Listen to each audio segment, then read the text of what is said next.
Zyra për të rinj në bashkëpunim me nxënësit e shkollës së mesme të mjekësisë në Preshevë kanë ndërmarrë aksion humanitar për të ndihmuar voglushes Tana Sabedini, e cila vuan nga sëmundja e zemrës. Për ta bërë këtë mirësi, ata sot u ndalën para dyerve të 3 xhamive të qytetit për të mbledhur kështu të holla për shërimin e Tanës. Sipas kryetarit të Zyrës për të rinj, Agon Saiti, me këtë aksion të gjithë qytetarët sot janë treguar zemërgjër duke u bashkuar në përkraje të shërimit të Tanës. Shuma që kërkohet për shërimin e saj është diku 50.000 euro. Ne ftojmë gjithë qytetarët që të na bashkangjiten këtë aksion ta mbështesin në çfarëdo forme, në mënyrë që të grumbullojmë të hollat sa më parë, që të Tana të nënshtrohet definitivisht operacionit për dhe me ndihmën e Zotit, inshallah të shërohet sa më shpejt. Aksioni në fjalë është përkrahur edhe nga nxënësit e disa shkollave të komunës së Preshevës. Ne planifikojmë edhe forma tjera të aksioneve.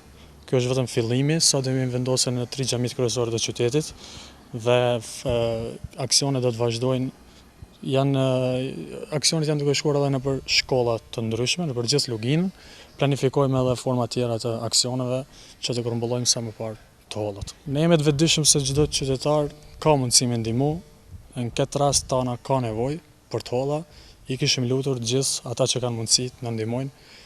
Gjithashtu edhe diasporës ju kisha bërë thirrje për na përkrahën këtë aksion. Tana Sabedini ka nevojë për një kurim të mirëfillt, por i kushtueshëm. E për këtë duhet ndihmë nga shumë qytetarë për të shpërtuar jetën e voglushes.